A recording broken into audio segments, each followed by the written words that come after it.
Thank you so much for the introduction. I'm really excited to be here and to chat with you all. It's wonderful to see so many people here, 36 people. That's amazing. 35 people here to attend to hear more about this topic. I'm very curious. Obviously, originally when we spoke, we were talking about doing archetypes, conversation around archetypes, and then it kind of went into this idea around transformation that can occur with these experiences. And then really, how do you weave in some of these sort of abstract weird, strange, and unusual experiences that we can have, and then apply them into the world, making change happen, bringing community together, and making sure that there's support systems for other folks that are going through similar experiences. So it was really fun to prepare this presentation today because it allowed me to really weave together all the different aspects of what I've been doing over the last decade or so plus more regarding these experiences. So I'm going to do a share screen here, so make sure everyone can. Oh, sharing is not turned on. I don't know, do you have the PowerPoint on your side, or someone turn the screen share on for me? Uh, can you share your screen if you, Oh, I can now. I can now. A minute ago, I wasn't able to, but I'm able to now. okay. So, a second here. So you all can see that? Yes, great. Okay, awesome. Great, wonderful. Well, thank you. I'll try and keep it tight because I know we have about 45 minutes of talk time and 45 minutes of question and answer, but I might slip over a little bit, so excuse me. It'll be fun and interesting the way we go along the way anyway. So today the talk is going to be about Beyond the Trip, transforming psychedelic integration into social change. Um, and I'm really excited to begin the talk today. Let's see here. Oops, let me get share screen. So to start off, my name is Larry Norris. I been doing this work for quite some time. I originally started being interested in this when I was studying at the University of Michigan in Ann Arbor. I was studying biopsychology and cognitive science at the time, so more neuroscience. But as this at the same time I was doing that, I was also having these profound mushroom experiences, and I'm sure you can imagine having a mushroom experience and the next day having to torture a rat for a grant related study. It became a little bit difficult. So had a little bit of a conflict of interest in my head there, and decided, okay, I'm much more interested in sort of the inner experiences that people are going through, not anything that I can really find from an fMRI or something that I can find from basically dissecting rats and counting dots in the brain. So I became a little bit more focused on the qualitative aspects versus the quantitative aspects of consciousness and sort of the nature of mind, the nature of reality, that type of thing. So eventually, I took a little sabbatical, lived in Hawaii for some time, came across ayahuasca during that time, which really kind of opened me up to broader conversations around what is plant medicine, what is plant consciousness. It forced me to have to consider that in a new way, coming from a neuroscientific background, to really have to start thinking about this idea of plant consciousness was very strange and kind of shook my paradigm up quite a bit. And that's really what started me interested in this idea of integration. How do we help people, support people in these situations? So graduated Michigan in 1998, moved to Hawaii for about 11 years. 2009, I was ready to go and start talking about this on a deeper level. And that's when I went to the California Institute of Integral Studies, which is a transpersonal psychology school in the Bay Area, San Francisco Bay Area.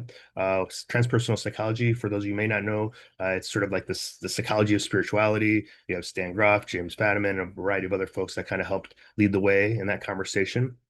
And that was really where I was most interested in. In that process, I started an organization called ERIE, Entheogenic Research, Integration, and Education. And this organization was looking at how do you basically help people that are having these big experiences, but maybe a little uncertain about where to share this. And I'll talk about this in a minute. And that organization started in 2011. And then we started Decriminalize Nature, as was mentioned earlier, in about 2019, late 2018, 2019. And from there, we've had quite an incredible movement, not only in the US, but also interest in other places as well. I think somebody just reached out from Berlin yesterday that wanted to open up a chapter there. We have some teams in France and the UK and other places. So hopefully there'll be a new Ukrainian team before too long to really be talking to politicians to make sure that this access to healing modalities and access to consciousness is available for you all. So we do a little talk outline. We'll talk, you probably already know some of this stuff, but just so we're all on the same page here, we'll talk a little bit about the different types of psychedelics and entheogens that are out there. I'm going to use those two terms interchangeably. I'm not sure if you're familiar with the term entheogen, but psychedelic obviously means mind manifesting is kind of what you're familiar with. Entheogen means generating the divine within. So this is another term that we use and oftentimes sort of refers more to the plants and mushrooms, whereas psychedelic can sometimes lead to more the synthetic versions of this. So I'll be using those two terms interchangeably throughout the talk today. Talk a little bit about transformation and integration. We'll hop into the archetypes of transformation that I studied in my dissertation work and beyond. Then we'll look a little bit about the approaches to integration, both in things that we've seen in the peer integration circles and the real world integration work that we've been doing, but also some of the other folks that are out there that are doing some writings on this. There's some challenges around these processes, so we'll talk a little bit about that. And that'll be sort of like, we'll talk about integration as the meaning making process and implementation as the application. When we get to the implementation process, that's where we're going to start talking about decriminalized nature, changing policy, talking to policymakers, talking to people that are in positions of power to get them to understand, hey, you know what? These are not things that we should be going to jail for, shouldn't be criminalized for looking for, healing, and what do we do and how do we sort of support that when we're having these conversations with our policymakers. So we'll talk about decriminalized nature, we'll talk about this idea called cognitive liberty. We'll look a little bit about the relative risks that are associated with all these different substances. And then I'll look at a little bit, not the archetypes of transformation or the archetypes of personalities, but I call these the policy antagonist archetypes, meaning the people that you'll find pushback from as you start to move this conversation forward in the mainstream and really kind of start thinking for you to start thinking about, okay, how do we address this? How do we talk to somebody? These varieties of different archetypal ways and means. And then we'll look a little bit about what this looks like as we vision ahead once policies change or once you've established yourself as in a psychedelic community, which sounds like you're already doing because you've got some great people here already. So I guess I don't have many people here, but is this an audience that is pretty familiar with an inner experience? Have they all had some psychedelic experiences here and there? Maybe yes and maybe no. Either way, I'll kind of go through this process a little bit here. These are some of the entheogens or the psychedelic plants that we speak about for decriminalized nature.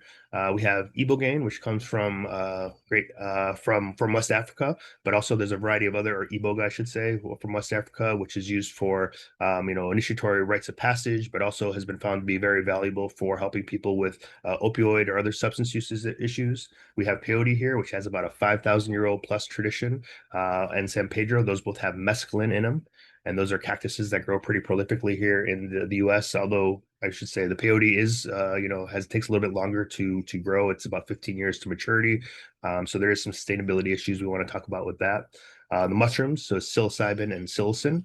And then we have the ayahuasca plant here, which has DMT and MAOI. So the four main categories of chemical components here are ibogaine, mescaline, psilocybin, psilocin, and DMT. But those are in sort of the plant forms. Those really break down into two different categories, which are your tryptamines and your phenethylamines.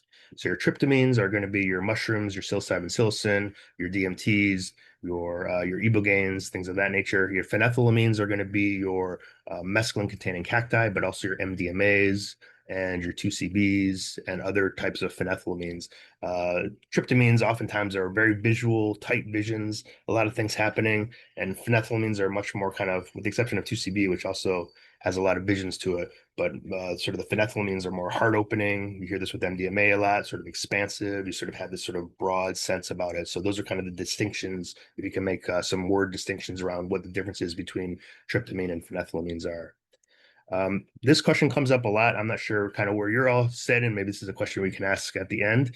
Are these other substances really psychedelic or entheogenic? There's good arguments that you could say yes, indeed they are, and they definitely do work for healing. But MDMA maybe is more of an empathogen. It's not as psychedelic as we understand it as being sort of a visual, visionary type of experience. It's much more body and heart opening and good for sort of dialogue and conversation and good for PTSD and things of that nature. Ketamine, by definition, is a dissociative. But again, a lot of people are using that as a psychedelic. So again, these are different things I just want to consider in terms of your terminology as you sort of move forward, thinking about these different substances. I imagine you have a lot of amanita growing out there in Ukraine, but that's also can be considered delirium. It has a muscimol and ibotenic acid, which is different than the tryptamines and phenethylamines. And then you have your daturas and your brugmansias, which are also deliriants, but definitely those are used for medical stuff. I had some surgery out here and they put a little scopolamine behind my ear so that I wouldn't feel nausea and that type of thing. So some of these substances can make their way into the medical world without actually having the psychedelic experience. But you do have to be a little bit more cautious with these because they aren't going to have your prototypical psychedelic experience. It's going to be a little bit different than the norm. So really the big part is I jumped, kind of overview of the different substances there. And then for me, as I jumped into my research, this was the big question I had. What is the difference between transformative and transformation? Transformative to me is really kind of a singular, quick moment experience that happens, and you may or may not have long-term behavioral change, but that impact will be there. You'll still be thinking about this maybe many years down the road. You might have an insight. It might lead to an aha moment later, what have you. And then transformation. So in the way we have that transformative, maybe was where the integration or the meaning making process happens. And then the transformation is where the implementation comes into play, where you take that insight and you sort of do the behavioral changes that are necessary to become a transformed individual. So that was one area that I was kind of going back and forth on as I was studying my research for my dissertation. And sort of some other areas that I was looking at was a lot of the research that you probably are familiar with Johns Hopkins and other places in 2009, 2006, 2008, and other places. They're always talking about the unitive mystical experience.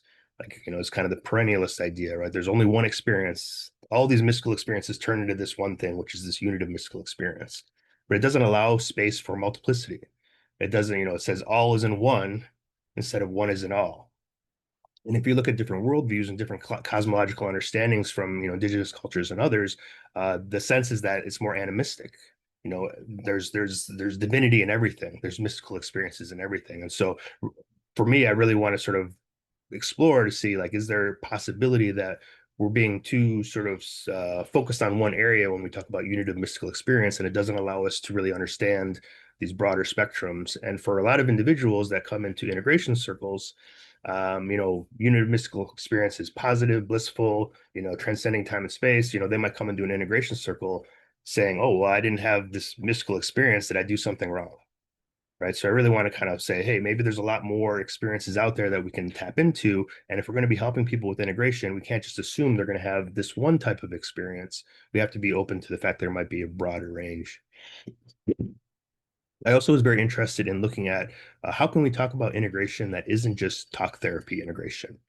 Is there opportunities for somatic integration, for being out in nature, for personal integration, for artistic integration, different ways that we can tap into the body that are nonverbal? Because as you probably know, a lot of these experiences are ineffable.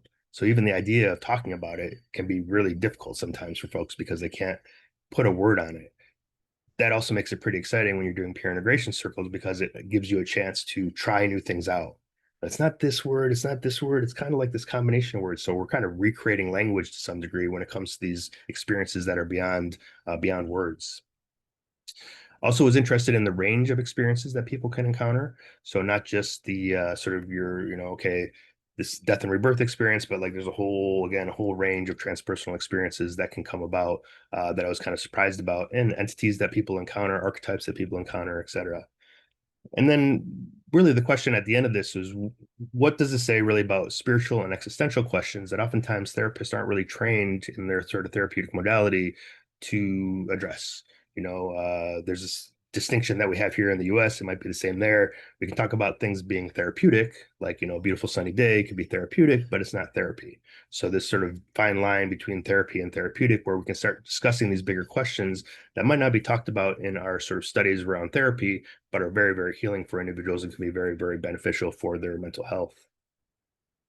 And oftentimes what happens, this sort of dynamic that plays out creates this situation called ontological shock. So I'll show you some images that I painted in a little bit about some of the weird places that people can go. And I saw a lot of thumbs and hearts and things earlier when we were talking about whether or not anyone had had any experiences. As you know, it can be weird space in there, right? The consciousness is big, consciousness is huge, right? And we have all these different opportunities to explore it. But sometimes it's so different from our everyday status quo experience, it can cause a rift. It can cause a shattering of paradigms. It can cause an idea that all the assumptions I've ever made of my life are now, have to be reanalyzed because maybe I was basing some things off of some bad assumptions. So uh, integration really is dealing with that ontological shock.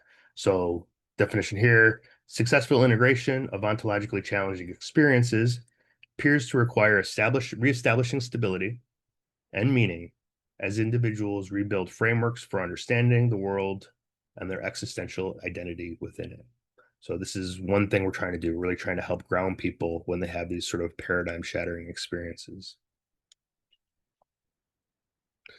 So when I was looking at my dissertation, I wanted to do something on archetypes. And there are a lot of entities and beings that showed up in this ayahuasca archive I was looking at. People having experiences with the little doctors that would come in and pull their brain out and do some surgery and put it back in, or take their heart out and blow on it and put it back in. All these really weird, and it was consistent across a whole wide range of people. Like, what are these beings that they're engaging with that are doing this sort of internal healing process, right?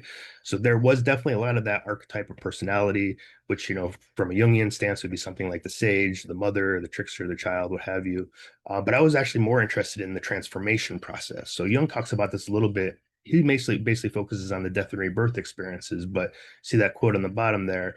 He said that archetypes of transformation are not personalities, but they're typical situations, places, ways, and means that symbolize the kind of transformation that's in question. So this would be your death and rebirth experience, or a Kundalini activation experience. So a lot of people had this life review, or even sometimes past life review. What's going on there? Being able to reflect on ego and consciousness and personality and things of that nature. And then there's also these experiences which I didn't really want to call them the hero's journey because it was different, but it kind of had that same sort of modality of like going beyond, sort of fighting the dragon, if you will, and making your way back. I call these like transpersonal ordeals that people will go through. A lot of times they sort of revolve around this sort of death and rebirth type of experience. And here's kind of the different ones, and there's a lot of information here, so don't worry about it too much. But it seemed like they fell into kind of two different areas. We have the death-like ordeal, which seemed to be more transformative for individuals when they were speaking about it. They definitely had a lot more responses of, I'll never be the same. I can never unlearn what I learned before. This was something I can't imagine ever going back to. I'll never forget this in my life. And that happened more in this sort of death-like ordeal where people sort of facing the challenge of dying in their experience. Obviously ego death, or feeling like you're dying, and people weren't actually physically dying. And then there's also these other ones, which was the without death-like ordeal. So that would be your Kundalini activation, your unitive mystical experience. Same, there's not oftentimes a death-like ordeal with that, sort of transcending time and space, though. Life, lineage, history, and transpersonal journey. So there's probably quite a few more archetypes of transformation that exist out there, but these are the ones that I found in my dissertation research. And then as I was going through, I was looking at transformation, realized that there's a lot of complexities when it comes to the transformation process. First and foremost, the type of experience somebody have. Is it a death-like ordeal or a non-death-like ordeal? Is it a Kundalini activation or a Kundalini awakening? There's a variety of different ways that this transformation can happen, and sort of levels of it, if you will.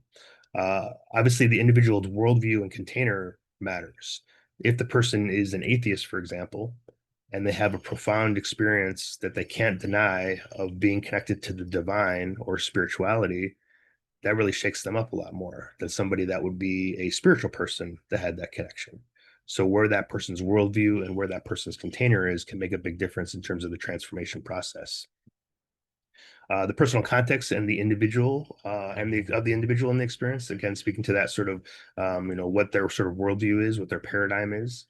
Uh, the next one here is interesting because it's always the individual's free choice. They might have lessons or homework assignments. I don't know how many of you have had homework assignments after an experience. You're like, oh, I got to do these things, and they're not difficult. They're pretty difficult, and it's necessary for me to move forward in terms of my healing process.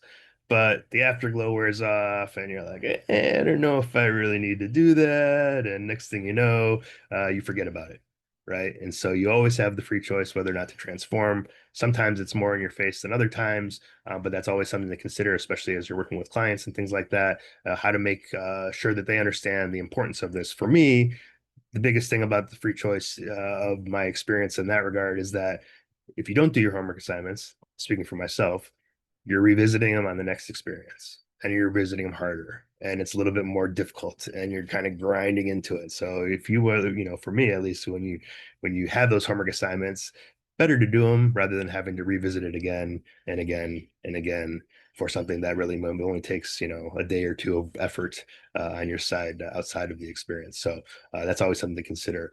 And then this last one here, which I thought was really fascinating, was this idea of this inoculation effect, meaning that the first time, for all of you that have had this breakthrough experience, the first breakthrough experience you had was probably the most profound, because you're like, wow, to go from like, okay, consciousness exists here, to realizing like, wow, we're swimming in consciousness, or there's something so beyond who we are as an individual. That first primary sort of breakthrough experience is powerful. You might have that experience again, but now you've already familiarized yourself. You've seen, as they say, you've seen the view from the mountaintop. Even if you're in the forest, if you go back up to the mountaintop, okay, you're reminded that that view exists. But when you're in the forest and don't even know that the mountaintop view exists, then you don't, have anywhere to go. But if you've seen it already, then you can tap back into it. So you do have this inoculation effect where the same experience over time will probably lessen the amount of transformation. But on the other side of it, it might make you more active to consciously move forward with those homework assignments so that you don't have to worry about, sort of letting the afterglow wear off and you sort of forget about it. So the transformative effect in the inoculation effect might be lower, but the transformational effect, meaning your willingness to move through the process and do the actual homework assignments, might be higher. So that's another thing that's interesting in terms of this work. You might want to kind of think about in terms of the inoculation effect and definitely around integration. So what is integration? Our organization Erie came up with a definition in 2012, 2011, 2012. I don't know how many of you were doing this work back then. Integration wasn't really well talked about. It was kind of dismissed a little bit on stage. Oh, it's just people's egos talking. Why do we want to listen to people's experiences, et cetera, et cetera? And then we were seeing it because, we were talking to people that, I'm not sure, maybe I'll say this in a future slide, or if I'll say it again if need, but like a lot of folks that were coming to our integration circles were like, I don't want to go to a therapist to talk about this because they might diagnose me with something that I'm ill or that I have a mental illness, or they might say, here, have some medicine to calm you down. And I just want to sort of think about this with other people. I just want to like talk about the nature of consciousness with other people. Where can we go for that? And so these peer integration circles, which are really easy to set up, it's basically a sharing circle with 10 people or so, allows you to really sort of engage in that. But in this process, we realized that you know, sort of the definition we have here, which I'll respond to real quick here. Integration refers to the process by which material access and insights gained in an entheogenic experience are incorporated over time into one's life in a way that benefits the individual and the community. What we came to realize is that if you integrate like this, like our own definition, all of a sudden you're in a scenario where integration and implementation are locked together. And you probably all know the sort of cliche statement, always wait 2 weeks after a big decision, after a psychedelic experience, let it ground a little bit. You don't want to have a big experience and quit your job the next day or break up with your partner the next day or any of the varieties of things that are big consequences on the other side of it. Give yourself some time to sort of make meaning of it first. So I really like, while we do have this definition, I really like to pull these two things out as integration and implementation. Implementation meaning action, integration meaning meaning making.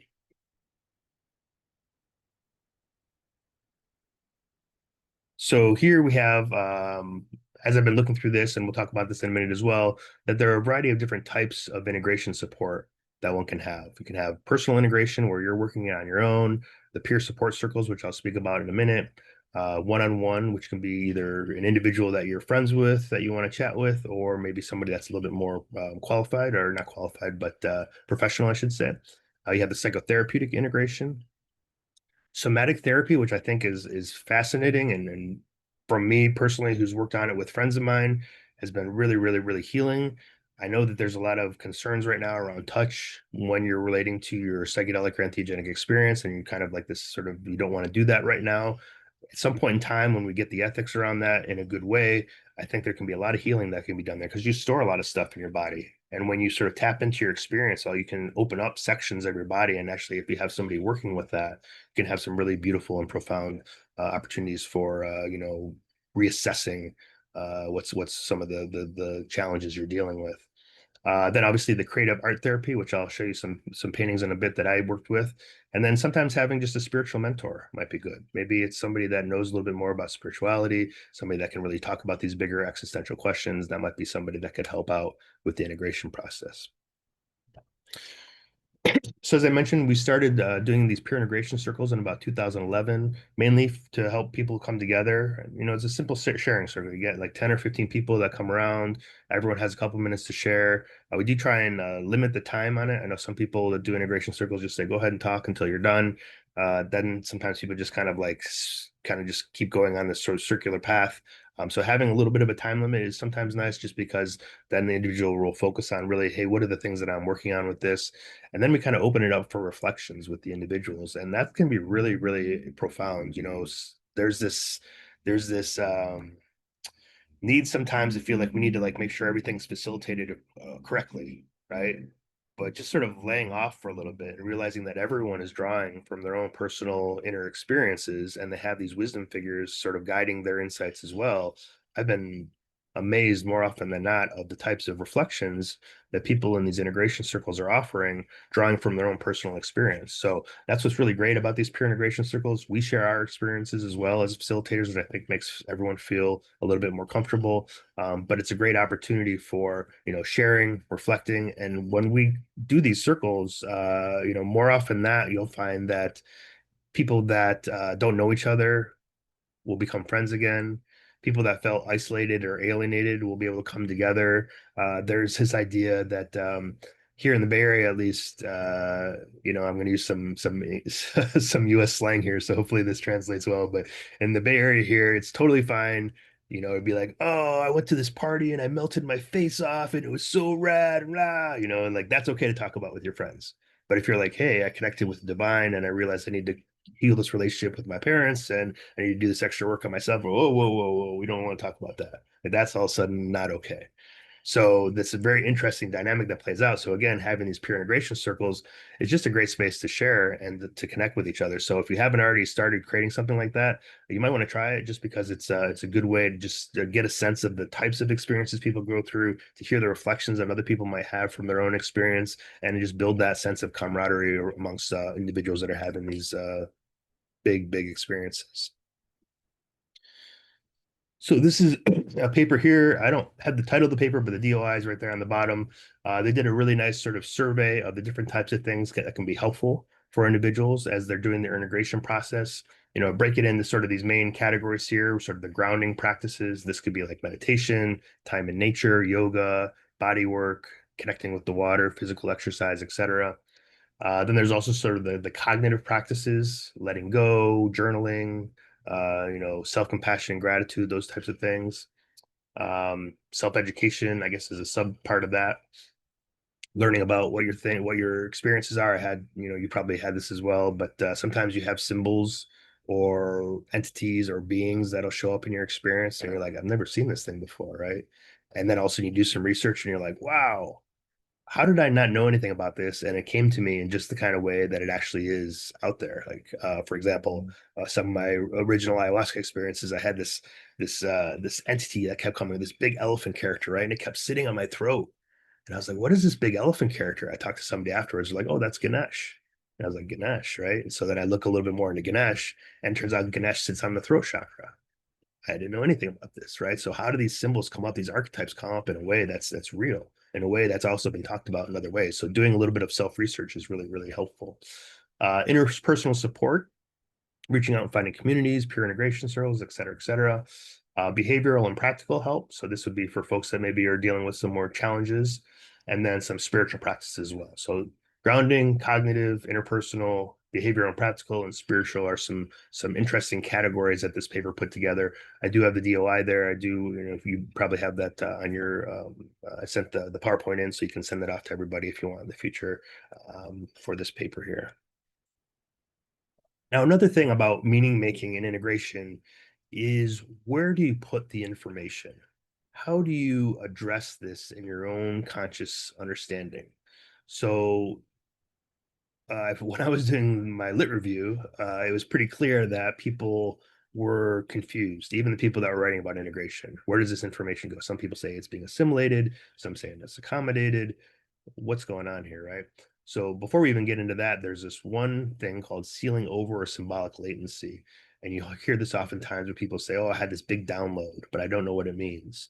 Or I had some information, some insights, but I can't remember them. I can't figure them out, right? So there's this idea of symbolic latency where you sort of plant the seeds, the insights come in and they're planted. And you might spend some time doing that sort of self-research, looking a little bit further into it, da da da da da. And then this moment comes where you have this epiphany later after an experience, right?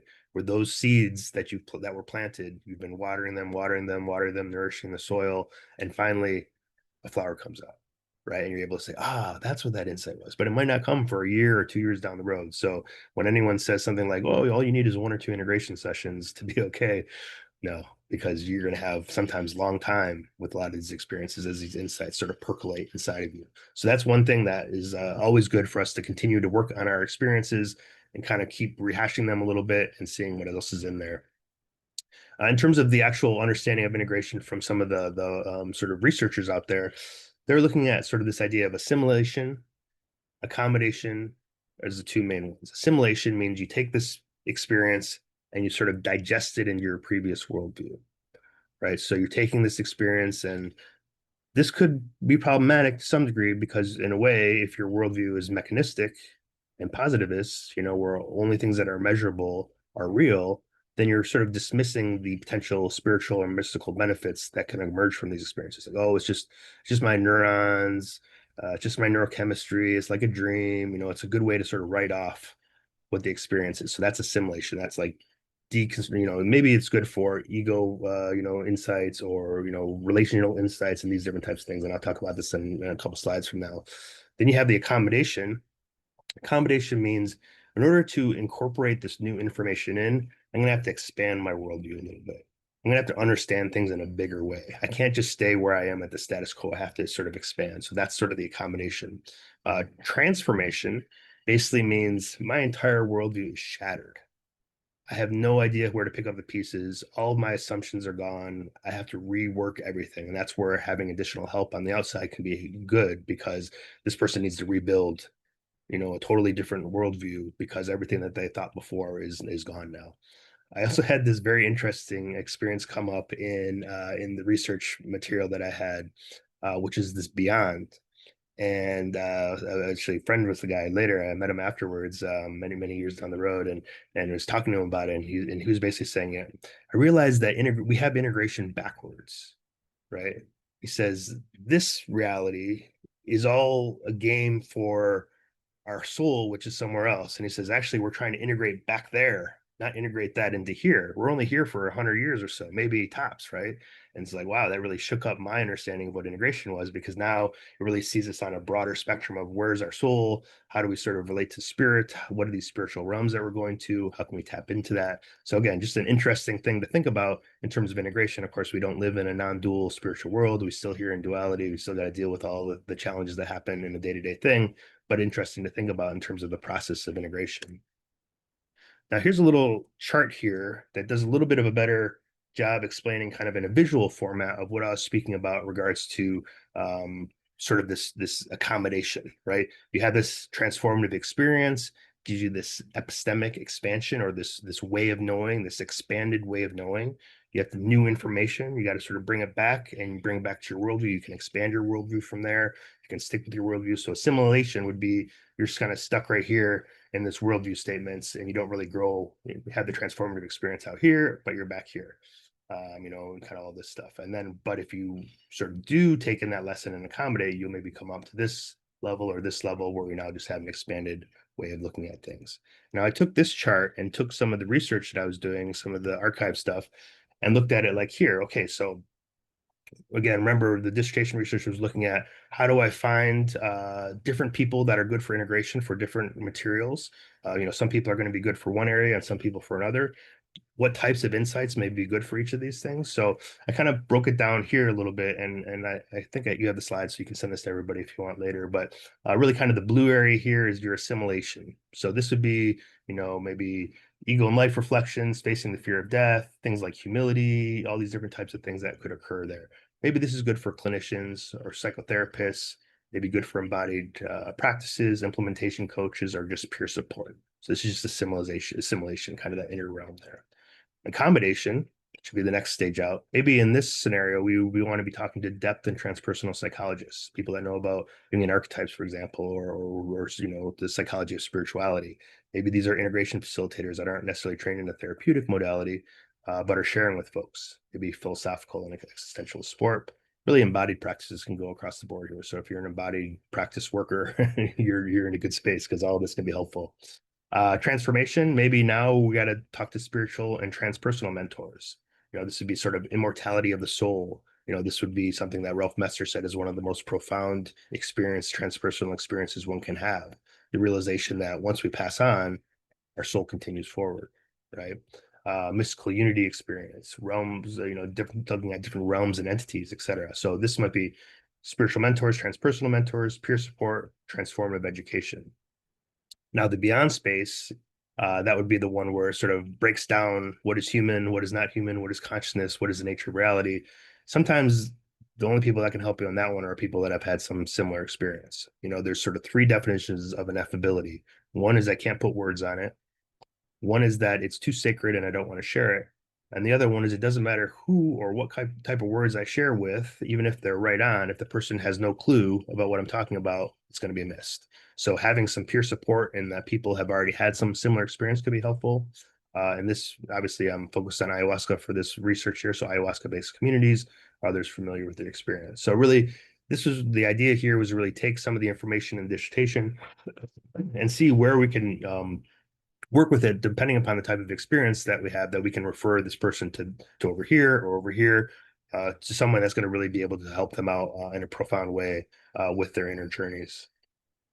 And we talk about these different weird experiences. And again, for those of you who know the experiences, this might be won't be unusual for you, but here's some integration work that I did in terms of the weirdness that can emerge from these experiences. So you have sort of things that you don't, here, for example, an ayahuasca experience where you can sort of pull apart the fabric of reality and peek through, and there's another reality on the other side. Or you look and see sort of it's just dimensional stuff. I have a lot of spider experiences, which is sort of the cosmic weaver, right? This web, the universe is sort of, tapped into this web and everything can be felt throughout. So, what is that, right? And so when I'm painting these things, oftentimes it's like, am I looking at the experience? I can sort of paint it as like a photo, or sometimes I create a mess. So this one would be like the mess version, right? And then you just sort of let the thing emerge from it. Oh, this looks like a face. I'm going to trace the face out here. Oh, this looks like a flower. I'm going to put a flower in there, right? And as you're doing this, and if you're reflecting on your experience, you find yourself tapping into parts of the experience that you had forgotten, or an insight that you couldn't figure out before, or some other way to sort of understand this experience that's on a deeper level. Here's interesting one here. Some meditation where everything is like the visions are so intense, but the inside of you is just like sort of pulled open, right? Or the sort of creativity. There's an ayahuasca vine here, So these different types of experiences for you all, you don't have to be even a great painter. I'm a self-taught artist myself, but just sort of making this mess and then like kind of tracing things out while you're engaging with your experience, you'll find that a particular curve will be profound. That's the thing, right? You make a lot of lines, nothing happens. You make this one curve and boom, it triggers something, right? Or this particular color combination that you hadn't thought about before. All of a sudden, that color combination reminds you. If you can, try and listen to some of the music that you were listening to during your experience, because that also can be really helpful. Because you have 4, 6 hours, 12 hours, depending upon how long your sort of psychedelic is that you're working with your entheogen. There's a lot of things that you'll forget in that process. So you journal right afterwards to try and remember as much as you can, but doing some sort of painting process afterwards, maybe a recorder so you can like journal and also record at the same, or excuse me, paint and also record at the same time can help you tap into things. I can look at some of these paintings from many, many years ago and still tap right into the experience, like instantaneously. It doesn't even take much time just because you created that symbolic language with yourself and you're actually able to sort of tap into it. These paintings take some time too. So obviously you're thinking about this now for hours and hours and hours on end, really, really engaging with your experience in a good way. So, but there are some risks and pitfalls that come with integration. Um, you know, uh, both integrating too quickly and also not integrating. So first one is sometimes you can crystallize insights before the metaphors and symbols are fully understood. Kind of drop into it too quickly. You say, this is what it means. And then you realize you missed the lesson altogether. Um, as I mentioned earlier, passing on the homework assignments before the afterglow wears off or after the afterglow wears off. And then you're just sort of revisiting that again and again. That's kind of goes with I guess these two here, implementing before integrating are the same here. You don't want to implement before you fully make meaning of it. There's a really good story about an individual who had he had a really beautiful, he's a writer, an artist, right? And he had this really beautiful front half of experience, very creative. He was like, wow, this is amazing, super blissful. And then right in the center of it, he had this sort of paranoid thought come through. And all of a sudden he starts questioning everybody. He forgot all of his creative inspiration. He's questioning his family. He's questioning his wife. He's questioning his friends. He's questioning himself. Just kind of all fell apart, right? And had he come out of that experience and went right into the implementation, he'd be kind of pissed at everybody. But he said, wait a second, I'm just going to let and sit with this for a little bit. And he realized, wow, later on, I came to the conclusion that it was actually that I was showing myself how easily it was. I was distracted from the things I found, creative inspiration around, found a lot of love around, found a lot of, connection to. All of a sudden, I was taken away from that by this one little minor thought and how that can spin me out. And so rather than being angry at his family and friends, his wife and himself, he started a deeper reflection of like, wow, okay, I need to be more focused when I'm feeling this creative energy. There's a tendency for something inside of me to want to pull me away.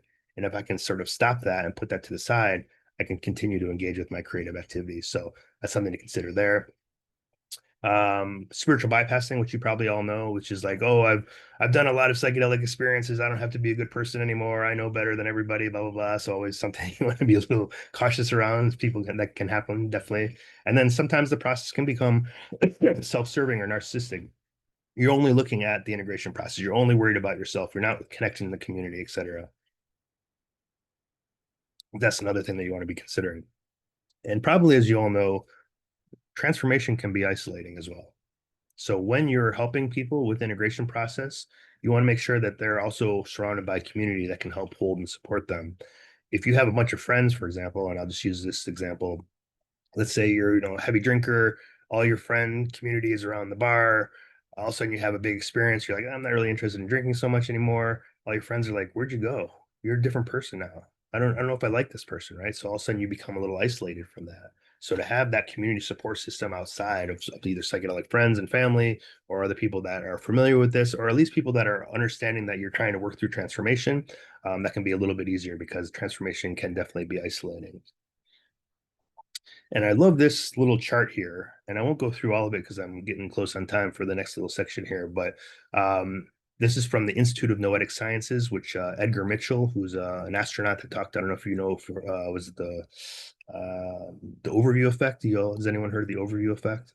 The overview effect is this idea that when astronauts go out into space, they look at the planet, just the idea of seeing this sort of blue planet with no boundaries in the midst of this huge space is super transformative to individuals, right? This is sort of noetic experiences, this connection to the divine, connection to this beyond, right? So he created this institute in, I guess, northern Bay Area. So it's in between North California and Central California there. It called the Institute of Noetic Sciences, and they put this really great chart together here about like when you have these experiences, what is the process of transformation and how easy it is to fall off of your path, And so have your experience, you can either deny it, oh, that was BS, or the afterglow is over, whatever, I'm not worried about that. And then you're off, or you start exploring it, but then you continually seek, or you find a practice, but the practice becomes, so all this here, this one's also I to we forget the we to me. Like, oh, okay, we got to also do self-care, right? These types of things. We can't only be focused on our community. And then as we come back, we start going right. And the idea here is eventually to bring this integration, to bring this transformation back into our community. And once we do that, then we can all start on this process again. All these little circles start here, right? So this collective transformation. So as I'm looking at this and I'm looking at my own personal experiences, I say, what's the biggest thing, especially as an academic? Oftentimes we get sort of stuck in the ivory tower a little bit, but does it make sense for us to get all this research money and to do all these grants and to help all these people, but we're not actually engaging with the community process, right? You're not engaging with community to help them out. So my personal thought was, okay, before I really even engage in the academic process, we got to do something about these pesky laws, right? How can somebody go to jail for something that I'm able to do in a research institute or somebody else is able to do in Oregon, $3,000 to $5,000 you can pay to have an experience in a facility. If you go outside and pick a mushroom out of the ground, it's still a felony, which is a high level sort of a criminal act, right? So we decided, hey, let's do some work around decriminalization. Let's start changing policy. And this is where you take that integration, that meaning making, and you start to apply it into the daily world and to the actual life. So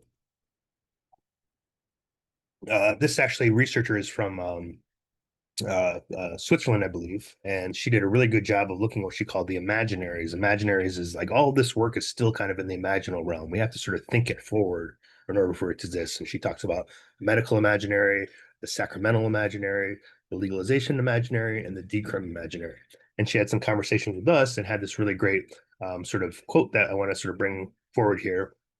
The decriminalization imaginary has emerged in direct reaction and as an antidote to an increasingly commercialized psychedelic space with the explicit aim to bring psychedelics back to the people before big pharma can make a monopoly out of them. As we know, some companies are trying to patent things, et cetera, et cetera. Decriminalization activists envision and work to build a world where plant medicines can grow in everyone's garden like tomatoes without prostitution. Rather than promoting commercialization, they try to establish a grow, gather, gift model operating outside of a capitalist system, meaning that you should be able to grow your own without having to pay all this money. You should be able to share it with your friends and your community. You should be able to work on models of abundance and not scarcity. And these plants and mushrooms, they want to grow. Mushrooms, it doesn't take much. I don't know if you all grow mushrooms like this much space. You can grow more mushrooms than you can eat for yourself per year. And so you naturally won't want to share them with people. So that's what we're saying. Remove the criminal penalties. Decriminalization is not legalization. Decriminalization is saying, let's stop arresting people. Legalization can become prohibition light, meaning like if you have thousands and thousands of dollars to pay for the license, you're okay. But if you're outside that system, you're still a felon or a criminal, right? So we're trying to say, hey, let's make sure that everyone is on the same page here. And then as we move forward, we can sort of build on top of that. But let's get rid of the criminal penalties first and foremost. So we started off here in Oakland, California to do this thing called decriminalized nature. We focus mostly on the natural materials I mentioned in the first slide there, your ayahuasca or your DMT plants and mushrooms, or many plants, I should say, your ibogaine or iboga plants, your mushrooms with psilocybin and psilocin, and your cacti that have mescaline in them. As you see here, this is our city council room in Oakland, California. There's me sitting in the batter's box waiting to give a little talk there, but we had 100 people that wanted to testify. This is different than just voting yes or no on a ballot initiative, because everyone here, I would say 75 to 80% of these people said on public record, hey, everybody, I broke the law. This transformed me.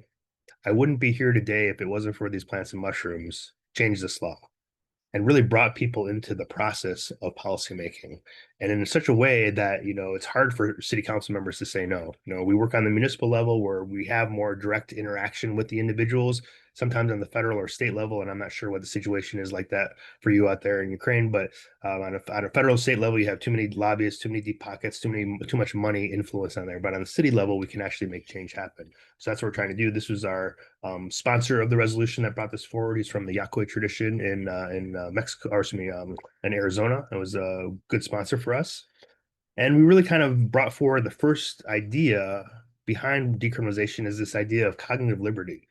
Is everyone familiar with cognitive liberty or has heard of? So cognitive liberty is this idea that I mean, it's been around obviously forever, but I think it was really sort of defined well in the 90s by Glenn Beore. He says that the right of each individual to think independently and autonomously, to use the full spectrum of their mind, and to engage in multiple modes of thought. So this would be, at least in the US, we put this in our First Amendment rights, freedom of speech. Can't have freedom of speech if you don't have freedom of thought. If you're sort of limited by what you can think, of course, you're going to be limited by what you can say. This also ties into freedom of religion, which we have here as well. So these are some things that I think are important. Kind of is a little bit more secular than the freedom of religion because it says you should be able to explore on your own. But it also is something that's, I think, really critical to our understanding of local freedoms. So here's in the U.S. at least some of the successes that have happened. Here's where we are here in the San Francisco Bay Area. The IONS Institute is up there, but we had about 6 or 7 cities in California that have passed, a bunch in Washington, a bunch in Michigan and Massachusetts. Those are the main areas. In Washington, D.C., in the Capitol, we actually had a 76% voter approval to decriminalize psychedelic plants and mushrooms. And most of the rest of these are city council votes. So that means that these city council votes were what do you call almost unanimous decisions across the board. So the educational process works really well for helping people out to understand why this is important. But you always have your CNNs out there who have a particular bias. And of course, after all this incredible work that we've been doing and more people having access to these plants and mushrooms and relatively speaking, minor, if any, sort of concerns, they say, unsupervised use of psilocybin mushrooms has increased dramatically over the last 6 years. And we're all like, hey, all right. But of course, CNN wants to make it sound like a bad thing, right? But you look here, according to the RAND report here, about 8 million people had a psychedelic experience in 2023, which is pretty significant. They tried to bump it up and say, oh, well, but there was 1,000 calls to poison control. But if you look at the percentages, that's like 0.0025%. And so what is the relative risk for these different substances? And I think that's something that you all probably have seen this chart before. But most importantly, for people that are suffering from depression, suicidal ideation, substance use issues, what have you, risk is relative.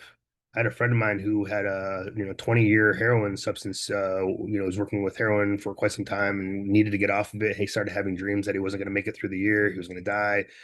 He was talked to Dr. Mash, who was one of the first people to do this study in St. Kitts, in sort of Bahama area. And she's like, "You're too toxic. I don't want to get you in the study because if you die, that looks bad on me." He's like, "Toxic? Dying? What are you talking about? I'm going to die anyway. Like, give me a chance. Give me the choice to try this, right?" And he had this experience. 36 hours later, he talks about this sun rising. He finally felt everything. And for those of you who may not know, ibogaine works on the psychosomatic aspects of the experience, but it also works on making sure that you have a window of opportunity where there's no cravings or withdrawals. And for most people that are trying to get off opioids, opiates, and things like that, the cravings and the withdrawals are the hardest part. They're like, I want to try so bad, but I get so sick. I hurt so bad when I try and stop, And so this ibogaine gives some people a window of opportunity to actually sort of engage with this sort of release, if you will. So this is a chart that was put together by David Nutt. Here we have alcohol in terms of risks, right? Alcohol, the highest. We look at mushrooms, they're down here. LSD, I think MDMA is somewhere around here as well. So much lower risk when it comes down to it. But that's the risk for the substances, right? But what other things are out there that we don't realize that are risky, but we certainly don't criminalize them? Did you know the more people have died taking selfies than all these substances combined? Right? People dying from plane or crashes or accidents or falling or all that kind of stuff. We don't criminalize selfies, right? We just say, okay, this is a thing that people do. Sports, that's another thing. More people have died horse riding or skydiving or any of these other things, but we just take this as a natural risk of being a human being, being an adult, being able to make your own choices, right? So this is always an interesting sort of statistic to throw out to people because I think it blows their mind a little bit that like, oh wow, here's this thing that we think is pretty innocuous, and actually it's still much more dangerous than all these substances combined. Of course, the biggest danger of all these substances is the risk of criminalization, right? It causes harm through arrests and police raids, causes harm through alienation, not being able to find support. Here in the US, you can lose your job, you can lose your children, you can sort of be stigmatized, you can sort of be kicked out of your communities and things of that nature. So the risk of criminalization is significantly higher than any of these substances combined. I know I'm kind of running over on time here a little bit, but I'll just briefly go over these next few slides. Um, you might find these types of people as you're talking to folks out there regarding these differences. Just like, hey, I'm talking about psychedelic research, or I want to change this policy or whatever. You'll find that there's kind of your typical prohibitionist. This is against the law. It's bad, right? Then you have your slow prohibitionists, which are like, slow down. We need more research. Da da da da. Right? Okay, yeah, that's great, but people have been researching mushrooms since 9,000 BCE. I think more than likely we got a sense that there is at least a certain level of safety and efficacy that can be involved here. You have your gatekeepers. These are going to be people who want to seek control. They want to either sometimes religious leaders or researchers or clinicians or what have you. These are just people that want to sort of make sure that no one else can access or that they're the most important person that can access it. Sometimes that can be challenging. You have your savior experiences. I had a bad experience once when I was a kid, and I want to make sure no one else has a bad experience. So I'm going to here to save you. That also comes up occasionally. You have your profiteers, which are common. And then I think I coined this term, but I don't know if I did, but I'm going to use it anyway as if I did, the term status quosis. I don't know if that translates real well, but it's basically the psychosis of the status quo. So it's basically the idea that we're sort of stuck and embedded in this system, you know. And if you all seen The Matrix, there's this Agent Smith character, and when you talk to this character and you say something that sort of breaks the paradigm down a little bit or breaks the programming down, all of a sudden, whoop, this sort of other character comes in, this Agent Smith character comes in, and they'll start fighting you. And you'll find that you'll be talking to a friend or family member or a colleague or what have you, person that you know is right in front of you, and then you say something about psychedelics, and boom, you see like a little, like all of a sudden this other thing, other being is inside of them, speaking up all the rhetoric of propaganda and you know sort of stigma and drug war stuff and all that kind of thing. You're just like, where was the person I was just talking to? They were just here and then they left. So start thinking about how do we sort of address this to all these different types of people. But the status quosis, the Agent Smith complex, I think, is one that you'll be surprised by as it comes up. And so just sort of start practicing.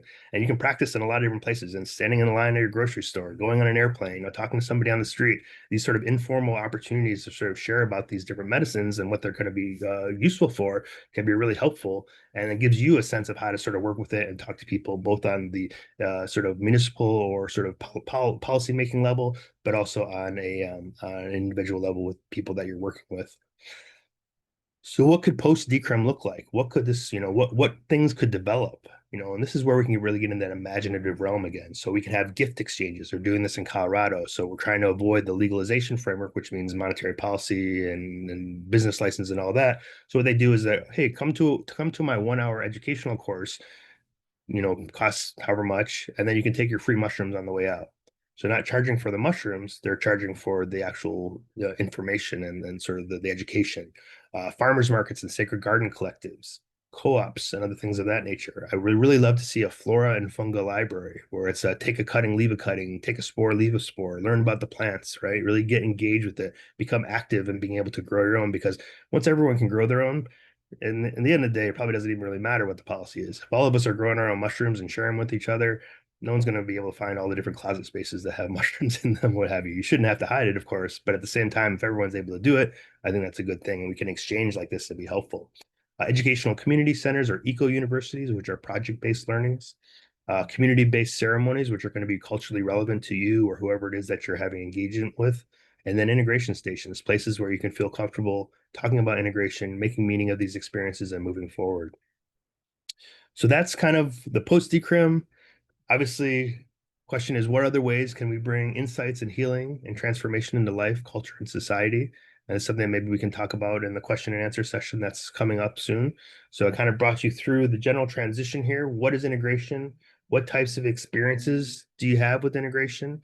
What is transformation? How do you engage with that transformation? And once you've sort of dealt with that transformation, how do you implement? How do you do things in the real world? The example I gave here was how to change policy, but there might be a variety of other ways that you can think about in your local communities that you can help engage with communities so that that transformation becomes real. So that's it for me. Thank you very much, everybody. Really appreciate it. I think it only went over by a little bit in terms of time, but plenty of times for question and answers. So please let me know if you have any thoughts, and I'd love to continue the conversation.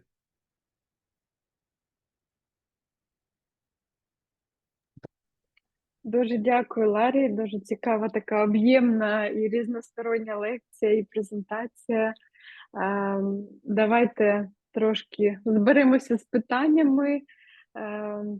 Зараз подивлюсь чат. Угу. У нас вже є одне питання в чаті, я тоді його. Можливо, ви, Ларі, теж прочитаєте. Я просто трошки сконфужена з лекцією зараз з перекладанням. Yeah, if everyone needs a second just to settle in, it's fine, you know. There's a lot of information. Oh, yeah. So I can read the question, okay? What evidence-based medicine says about psychedelic substances is in short? Usually medics here. Usually medics think that they are something bad and banned. How do you explain them that they are not? Is it bad that some people use them for fun? I hope it's not bad because psychedelics. I've used them for fun plenty. Probably everyone here has used them for fun plenty. And this sort of mindset that fun equals bad just sort of speaks to the the condition of the world right now, right? It's okay to have fun. Of course, we want to be doing this intentionally, but I can't tell you how many times I've been on a dance floor, for example, and gotten, what I say, gotten slapped upside the head with spirit. Right. All of a sudden, I'm having what seems like a fun and blissful experience, and all of a sudden, I have this deep, profound insight that shifts something in myself. But of course, you're not going to be able to say that to evidence-based medicine practitioners or medics or what have you. What I would ask them is really to show you the data. Put it back. If they're evidence-based, put it back in their pocket. Okay, show me the data that says it's bad. Where is it? Okay, they're going to bring you probably some archaic ancient research that says, oh yeah, this is bad because it ruins your, was it was it the thing with LSD? Oh yeah, it's gonna change your genetic code or something like that. Like that's false. Or the MDMA studies back in the day where they're like, oh, this ruins your neurotransmitters. Well, actually they found out that they mixed up the sample, and despite the fact that they've talked about this now, they've had multiple papers describing this, people still regurgitate that same original study. They mix up the sample of MDMA to methamphetamine. So there's a lot of stuff out there that what people are basing their information on is stigma, it's old language, it's archaic research, it's stuff that doesn't actually play out. In terms of purely on toxicity, there's zero. I mean, I think somebody said the other day that an LD50 for mushrooms was something close to 40 pounds. Like, who's going to eat 40 pounds of mushrooms? It's not going to happen, right? Now, of course, there's psychological concerns. There might be some challenging experiences that people have, but what we always say in terms of criminalization is this gets compounded when people are isolated and not able to share about it. People are already having these experiences. When it's criminalized, they have nowhere to go. They can't talk to other people about it. If we decriminalize it, we're not saying legalize it, throw it every street corner, but stop arresting people. Now, risk reduction situations can emerge. People can talk to each other about this in a deeper way. People can say, oh, yeah, I had a difficult experience. Can I have some help? Or I'm going through it right now. Can I have some help? So the criminalization is always going to be more problematic than all the things that someone's saying here in terms of being bad and banned. And bad and banned are moral questions, right? Is it immoral to have an experience of expansion of consciousness? Well, then that's a different conversation too. You're talking about paradigms. You're talking about spirituality. There's a lot of finding out what it is that they consider to be bad or why they sort of support the banning of it. So it would be like, if you were having a conversation with this medic, this sort of unknown medic out there, maybe he's a prohibitionist or she's a prohibitionist or a slow-bitionist, that's a really great time. It's a great opportunity to dig into why it is. Ask them questions. Instead of feeling on the defensive, like, oh, I have to explain why this is positive or negative, be like, okay, what is the research that shows that? Can you show me more? Do you have the paper or the site? There's no papers or citations out there. And if they do have them, oftentimes they're biased or they have conflicts of interest that you can see in the paper, what have you. So I definitely sort of turn the question around on them a little bit to try and figure out exactly where that information is. And of course, there may be information out there that they're finding, but then you start bringing it back into the cost benefit analysis. Is it worth wasting our resources throwing someone in jail for this? Why can't somebody just have the okay to just explore their own consciousness? We allow for meditation. Imagine if meditation was criminalized or yoga was criminalized or any of these other things were criminalized. This is an opportunity for people to explore. And then now you can definitely point to all the potential benefits for PTSD, for treatment-resistant depression, for end of life anxiety. There's substance use issues. There's somebody that's always had, more than likely, especially a medic, is more than likely has people in their community, their family. First responder trauma is also a big thing. Obviously, you're working a lot with sort of veteran trauma out there as well. So all these things are like really relevant, and these experiences can help people with that. So whether they're bad or banned, realizing that, and I'm pretty sure, and I don't know sort of the Ukrainian history, but I think it was Nixon's Controlled Substances Act in the 70s that really kind of turned the page for everybody and forced criminalization across the world. So, that whole process was based on politics, not on science. So, if it was criminalized just on political sort of, understandings without science, why do we need science to reprove that it shouldn't be against the law? Again, here there's a lot of things around limitations and stuff like that. You can have 300 gallons of alcohol in your basement and no one's going to say anything. You can have 400 tons of tobacco and no one's going to say anything. You can have poisonous mushrooms, as many poisonous mushrooms as you want. No one's going to arrest you. If we talk about bad or banned or toxic, why is that not against the law? right? You can eat as many poisonous mushrooms as you want, and no one will say a word, right? So why is it that these specific things are sort of concerning for folks? So that's what I would do when you start talking. And this is, again, a good opportunity to practice. Start talking to those folks that you feel, and really lean into those conversations when you have them. Lean into them. Be curious. Being curious is so helpful. I always think when we're talking to city council members, it's not antagonistic. They just don't know yet, and everyone wants to help heal their community. So start talking to people. And of course, you're going to have people that it feels like banging your head against the wall and it's never going to work, but that gives you your sort of chops to be able to talk to the next person, to really understand what it is at the deep levels of that stigma that you're sharing with folks, or that they're sharing with you. So yeah, I would just use that as an opportunity to learn more about why it is they feel that way, and then just like ask them where the results are, ask them where their statistics are, cite their sources, and then really kind of get into these deeper layers of questions, and then cite your sources. Hey, look, this study at Johns Hopkins says such and such, or this study, the Ukrainian Psychedelic Research Association, so such and such. It's a good way to get people to start thinking about it. And even if all you're doing is planting your seeds, symbolic latency works in both directions, right? Plant your seeds now. A person's going to be thinking about it. They're going to be tending their garden. We've had this many times with police chiefs in cities where they have this sort of this very no approach, right? And then we just start talking to them, talking to them, talking to them, and then in like 6 months, they're like, this one person from Santa Cruz actually was very against this. And then after many, many, many, many months of education and conversation and meeting people and personal testimonies, which I think is really huge too, the N of ones, the research is good, but the N of ones can be really powerful too. He's like, things change and maybe that's for the better. They don't want to waste resources on this too. They got more important things to do. So I think people get it, but you just got to kind of, take the opportunity to have those conversations now, I think. Thank you, Larry. We have a lot of questions in the chat. I will Okay. slowly read it to you. Also, будь ласка, наша спільнота, якщо у вас є питання, ви теж можете підняти руку і будете в черзі задати питання особисто. So for now, I'm gonna read the next question. Hello, how can a psychedelic experience help someone who experienced clinical death during birth? Primary trauma. Thank you. So, About birth experience and clinical death. Yeah. yeah, so that's one interesting thing, because clinical death, that'd be like a near death experience, right? And so that's actually different than some of these sort of ego death experiences that you have with psychedelics or ayahuasca or what have you, because the person actually is with the risk of dying, right? And so these near death experiences, I think you really have to sort of separate them out from sort of the internal death experiences that occur here.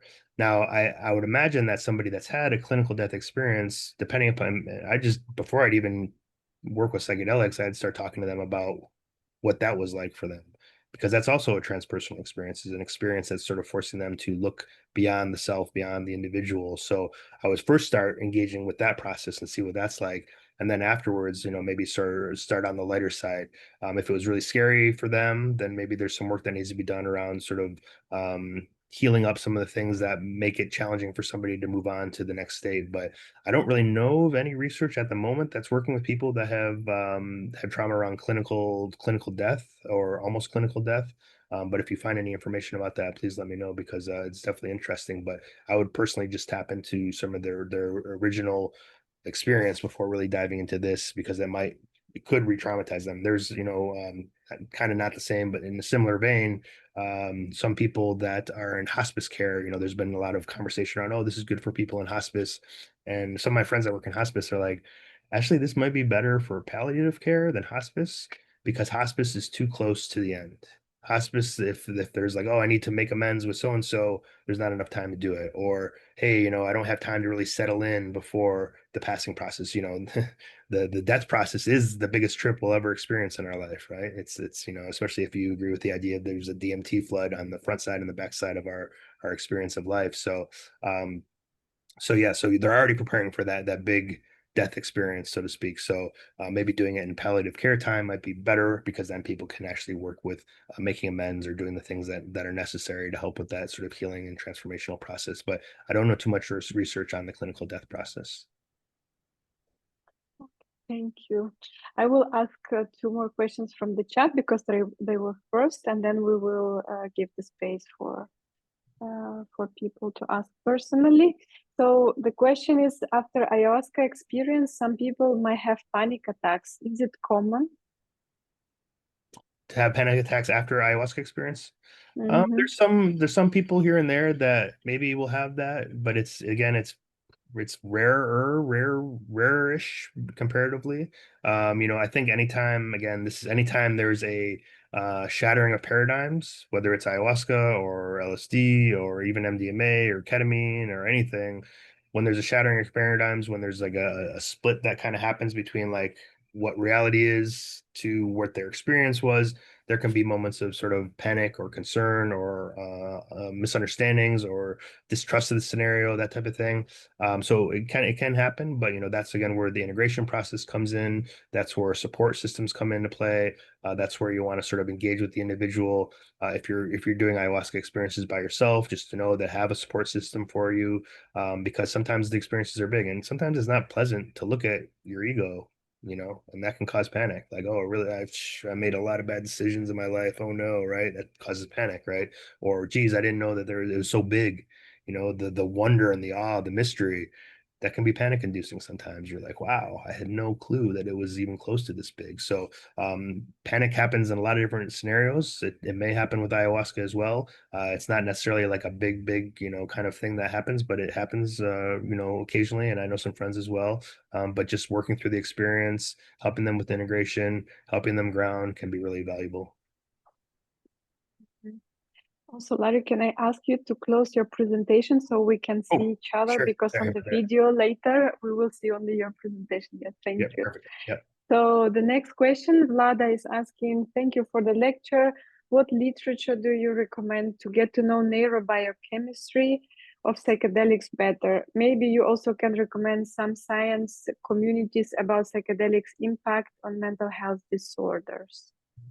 Yeah, so neurobio conversations and neurobiological conversations, it's tough because is any neurochemist here, neurobiologist here? Neuroscience is still a little bit arbitrary. Sometimes with the fMRI, it's like, oh, we're gonna, decide that this area is the area that we're gonna look at.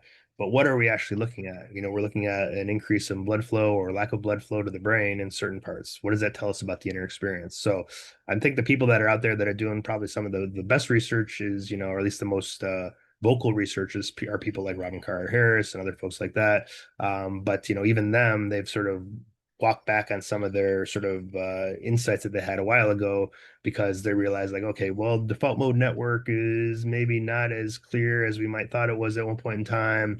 And what is it really telling us? This is for those of you who don't know, default mode network is this idea that we have this sort of status state in us, and these experiences will sometimes lower that, the implications being that we're sort of gaining more consciousness as it comes in, we're getting more access to consciousness, but they're now finding that, oh, that's also with coffee and meditation. Oh, sorry. No problem. uh yeah, yeah. So neurobiology, we're still trying to figure out whether or not that is something that can be valuable regarding this. There are a couple of researchers out there that are doing this work, but again, it's arbitrary. It's also speculative. Yes, you can find out what the brain might be doing, but what does that tell us about the inner experience? I'm not so sure. I've never had in an integration circle somebody come up and say, "Hey, you know what? My frontal lobe was on fire. It was just popping, pop, pop, pop, pop, pop." Right? They never say that. They say, "Oh, I had this experience of death and rebirth, or I had this experience where I connected with my parents, or I had this experience." It's always about the inner phenomenology rather than it being about the what is activated in the brain at what particular time. So I think there's a lot of research to still be done with that. If you're a neuroscientist, whoever asked that question, please do the research because it's still an area that still needs some support. But I would say maybe with the few people that I mentioned would be good, at least starting points for that. Thank you, Larry. Last question from the chat. So, how can psychedelics help in the treatment of military personnel? Um, maybe studies if you know, but generally your opinion from your expertise, from your experience, what do you think? Yeah, for military veterans, is that right? Yeah. Mm-hmm. So yeah, I would say, I mean, I know for sure that there's a lot of research going on for MDMA and PTSD, especially around veterans, because it's sort of this heart opening, expansive, allows some room for things to sort of develop there. So that is definitely something that has shown some value. A lot of veteran groups here in the US are finding real value with ayahuasca or even 5-MeO DMT, which is a very profound sort of short acting experience that can happen, and finding a lot of healing from that. Again, there are not really so much medical scientific studies on that area so far, but I know a lot of veterans who, the N of ones, have gone places, had this experience, and found that it's helped them heal. It offers opportunities to reflect. It offers opportunities to revision things in a new way. But in general, maybe an ayahuasca experience could be, while it seems to be really effective for a lot of folks, maybe a mushroom experience, an ayahuasca experience might also revisit the trauma in a different kind of way. So just knowing how to sort of support that on the other side, that the individual might not feel this sort of freeing and openness that might come with sort of a healing experience, but the healing might come from having to revisit things again, and sort of they say that sometimes the way out is through, to get through to the other side and really help them on that way. So I would say seems like the MDMA is a little bit more soft or gentle. I would say the cacti, because they're also phenethylamines, might also be softer and gentle for maybe the beginning process for somebody that's totally psychedelic naive.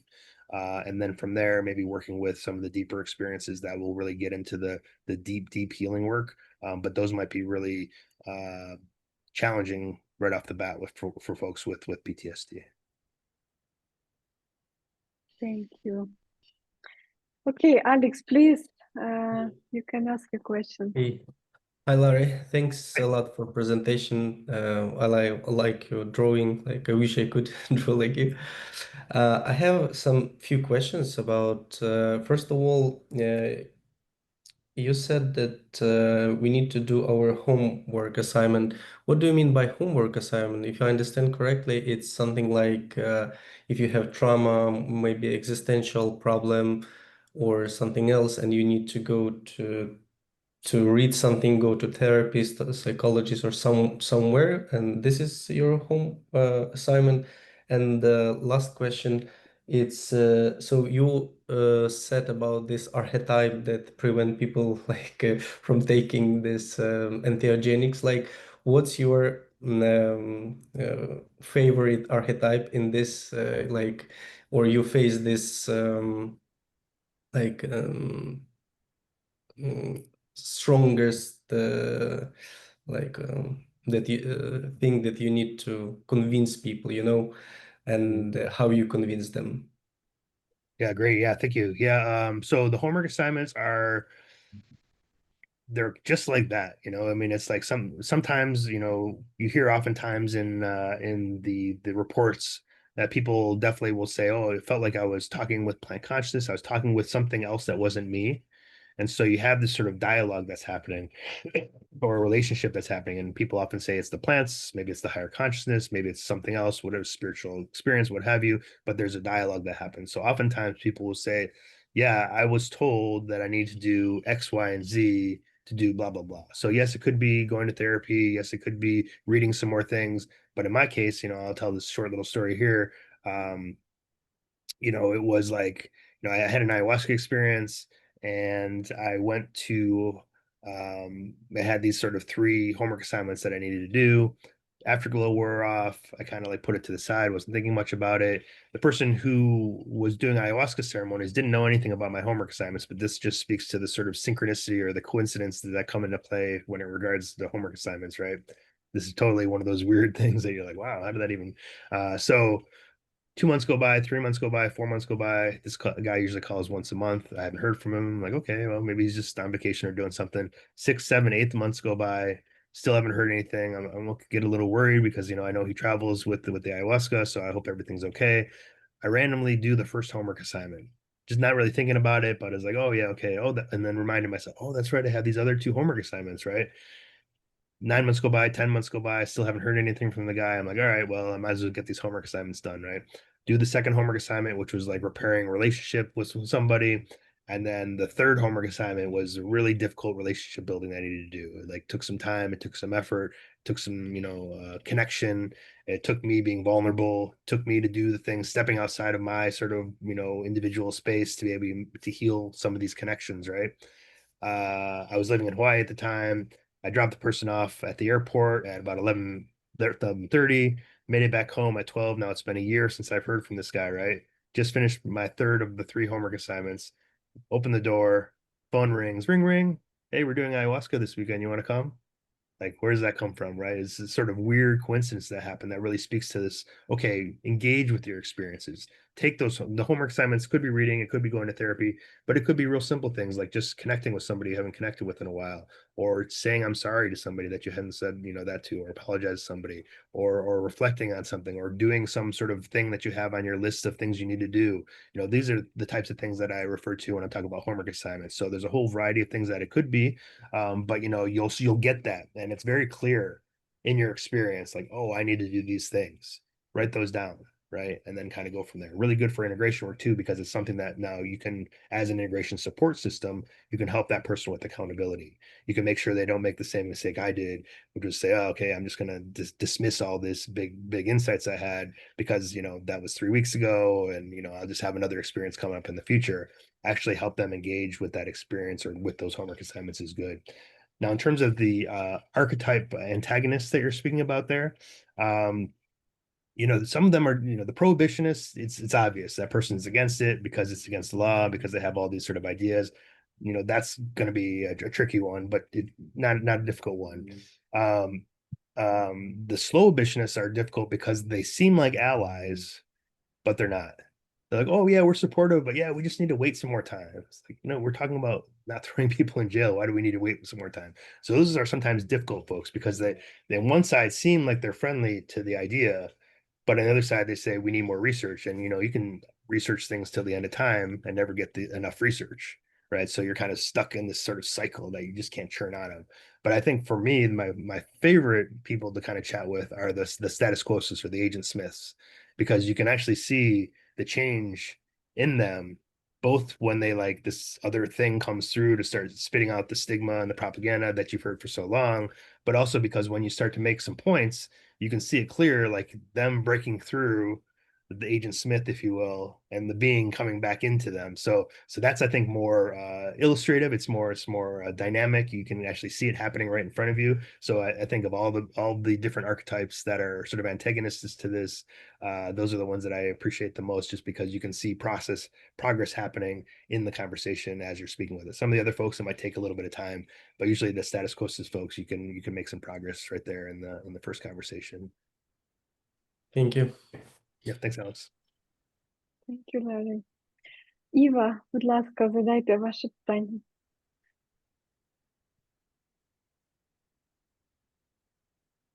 Вітаю. Іва. Я вперше дуже вдячний за лекцію і дуже вдячний за вашу роботу і за ваші труди. Маю таке питання. Нещодавно у мене був перший досвід з аяhuаскою, і було таке бажання, звісно, під час церемонії це взяти блокнот і ручку, щоб записувати, бо було дуже багато наставлень. І от ви казали, що краще записувати свої сеанси, якщо можливість така є. Скажіть, будь ласка, чи у вас був досвід якогось аудіозапису, тобто якогось фіксації під час саме церемонії, або, наприклад, під час прийому псилоцибіну, в принципі, говорити досить важко, якщо це достатньо глибока подорож.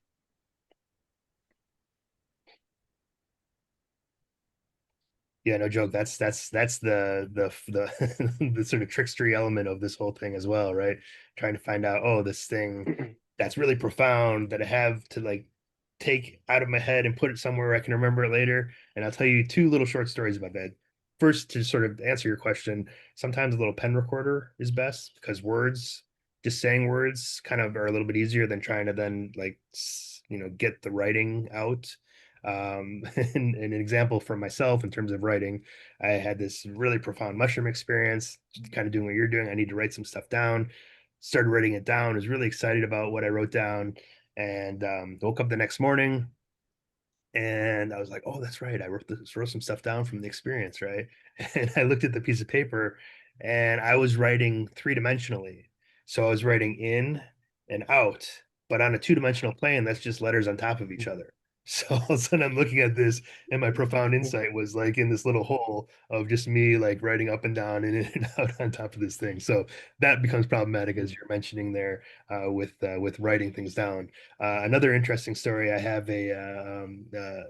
some story from Dennis McKenna, who's Terrence McKenna's brother, and he had the same sort of scenario, like has an ayahuasca experience. I'm going to go in the next room and write down what my insights were, right? Wrote down the insights on a piece of paper, went back, had the rest of his ayahuasca experience. He woke up the next morning excited. I finally got something recorded. Oh, what is this going to be? It must be really awesome. I'm excited to see what it is. Goes and looks at the piece of paper. Piece of paper said, "Don't forget." Which doesn't really help too much if you're trying to have these deep, profound insights. So, so obviously that can become a challenge. So for me, at least, the best thing is just kind of using a little pen recorder or some sort of recording device. Video sometimes can be weird because, you're like, it's just a better sometimes do the audio, but that's what I would do. I have a little pen recorder that I have, and I just kind of talk about things in the experience itself. Дякую. І ще друге питання. На початку лекції ви сказали про, я єдине, що впустив, чи це було як порада, чи навпаки, що після психоделічного досвіду краще почекати якийсь час перед прийняттям важливих рішень. Чи це було як порада, чи навпаки?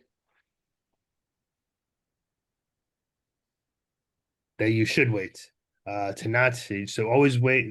The cliche is always wait 2 weeks or more roundabouts, before finalizing any big decisions. Sure, if there's little things, okay, that's different. But when it comes to actually big decisions, like quitting a job, breaking up with a partner, connecting with, all the things, connecting with an old partner maybe you shouldn't be connecting with or what have you, always give yourself a little bit of time, let it settle in, let some reflection happen. If it's important, it'll be still important in 2 weeks, so I would say give that a little bit of time. So you should wait a little bit post an experience before you dive into any really, really big decisions. Окей. Thank you. Thank you, Iba.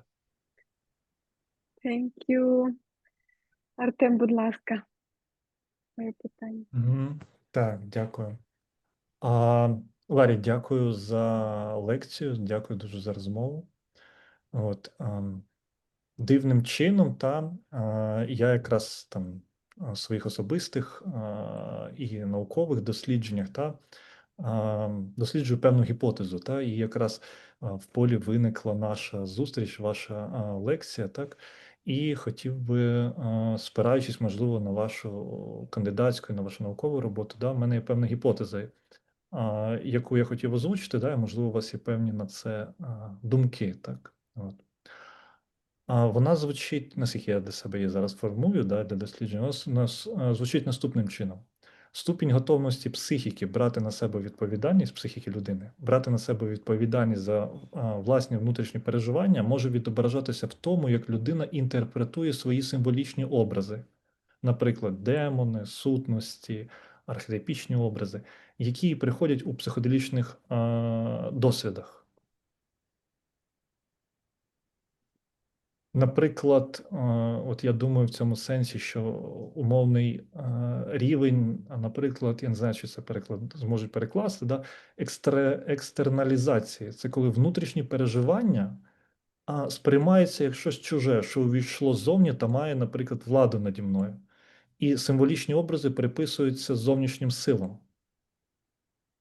Я бачив якісь демони, сутності в досвідах, і починаю з ними взаємодіяти з чимось зовнішнім, Чи, наприклад, в мене ідея дослідження з точки зору IFS, там, Internal Family Systems, де з цими образами починають розумітися як частиною моєї особистості, які вже мають власний фокус, функцію, так, і які можна ідентифікувати і називати їх.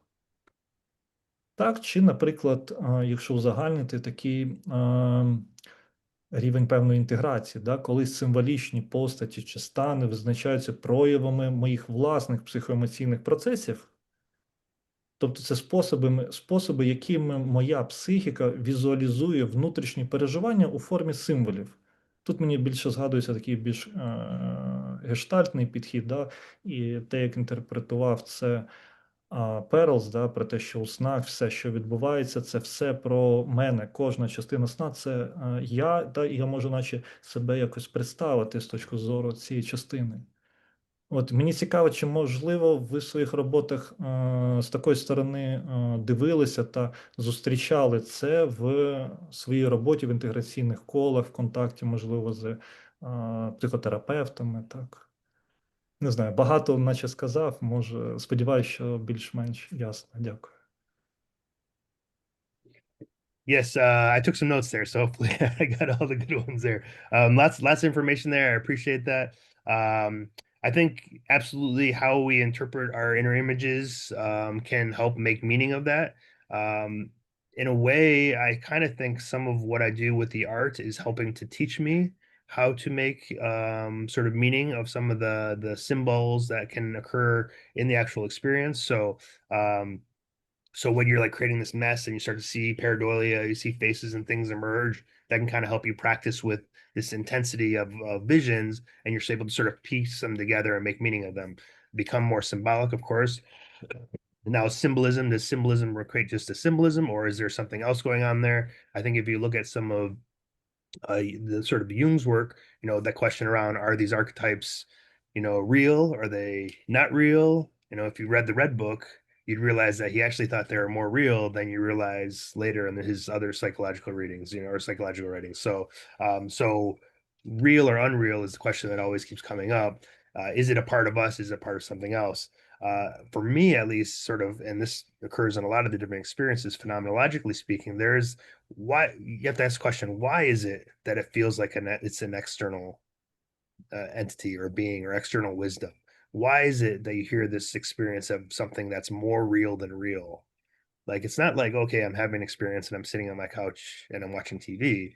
I'm having this experience that is more real than real, meaning that this is the illusion and there's something more, there's something beyond, right? And so what are these different aspects of the archetypes, of internal family systems, all that, is that internal to us? And agree that there's this sense of like, you assume that it'd be all about you. And there's an aspect of my dissertation research that I found, which was fascinating, because all about you as benevolent experiences, everything is positive and blissful and interacting with you in a kind and positive way, or even the malevolent experiences where it's destructive and it's ripping you apart, and it's really difficult and it's challenging. But what do you do? How do you refer to the ambivalent experiences? And this comes up a lot too, where all of a sudden the entities look around and like, why are you here, tourist? Like, who are you? Why are you in our space? Why you don't belong here, right? So that's an interesting thing to start thinking about in terms of this ambivalence sometimes that emerges from the entities in these other places. For people that are having these big experiences, it's so profound and complex and sophisticated. It's hard to imagine sometimes that it's just me. And I know we sort of want to think that it's all just in our minds and all just in our heads. And yes, we can talk about dreams and the complexities of dreams and the complexities of visions and fantasies and of that kind of nature. But oftentimes, at least with ayahuasca experiences, they're so profound, they're so beyond anything that I've experienced in my day-to-day, that it's hard to really sort of tap back in and saying, oh, this is just me, this is just my process here. And it feels like there's something more there. And if you look at sort of the worldviews of the indigenous cosmologies, there's this idea of plant teacher, there's other beings in other planes, and we can't sort of discount that when they have hundreds, if not thousands of years or more experience engaging with these places than we have. And so I think that there's a lot to be learned still in terms of the general sense of what are we interacting with? Is it us? Is it not us? Is it some sort of archetypal being? Are archetypes real or not? Is it an archetype of a street corner? Does that street corner exist? Can we go someplace? There's a lot of people, Groff talks about the cartography of the psyche. that there's a dimensionality to the psyche, to the consciousness that we can kind of navigate through. There's this really great deep mushroom work guy that came out of Detroit, Michigan, named Kalindi EE, and he would actually have like a whole setup, a whole sort of map. And I'm going to go here if I want to talk to the ancestors. I'm going to go here if I want to do this thing. I'm going to go here if I want to do this thing. Is it all internal? Is there something more there? How can other people access those same places? You look at the Sione, which is in a tradition down in the Amazon. They'll all go meet at the second heaven by the river next to the tree. Is it all just sort of they're in their own mind, or are they actually going someplace? And I think this is the interesting conversation we can start to have once we kind of get over how these can be beneficial for mental health. But like, what is the terrain of our consciousness? That's a conversation we haven't really started asking too much. Consciousness is huge. There's so much going on out here. What does this look like? Is it just in our mind, or is there something bigger to be had? So great questions. Of course, I don't have an answer for you in those types of things, but it's a fascinating sort of discussion, and definitely some sort of exploration that I think in the future, hopefully people will dive a little bit more into, and we can start getting an understanding of the terrain of consciousness. Thank you, Так, Larry. дякую. Can you please, sorry, can I ask Larry about time? Do you still have time? Because we already like 1 and 4. Yes, I'm cool. I'm good. Yeah, still for a couple of questions. Okay. Yep. Я хотів подякувати, Мгм. додати, і вже щоб наступні учасники могли теж запитати. Дякую за відповідь. У мене, знаєте, так само це питання онтології, воно більш таке філософське і відкрите. І тут мені справді цікавий саме суб'єктивний досвід і сприйняття, бо є розуміння, що правильної відповіді її умовно немає. Чи це поле для дослідження? Просто, якщо орієнтуватися на власні переживання психоделічні, на контакт з людьми, які переживають, то феномен, який фруструє, коли я щось переживаю і бачу певні образи, які я не можу згадати в наративі свого життя. І це якісь унікальні образи, Але ще Quick question. Is this for me? Because I'm not hearing translation at all. I don't know if this is me. True, actually. Yeah. Okay, sorry. Окей. Тоді я просто питання скажу, що фруструючим для мене суб'єктивно є феномен, коли, наприклад, я переживаю певний психоделічний досвід і бачу символи, образи, які я не згадую в своєму наративі життя. Але ще більш фруструюче, коли ці образи я чую від інших людей, з якими я попередньо не знайомив, був незнайомий, чи вони теж цього не бачили в наративі свого життя. І це досить таке, це і цікавість, і певна в цьому розгубленість, І оце таке якесь питання дуже широке, філософське для мене, цієї онтології. Можливо, і ви таке зустрічали. Дякую. Yeah, definitely.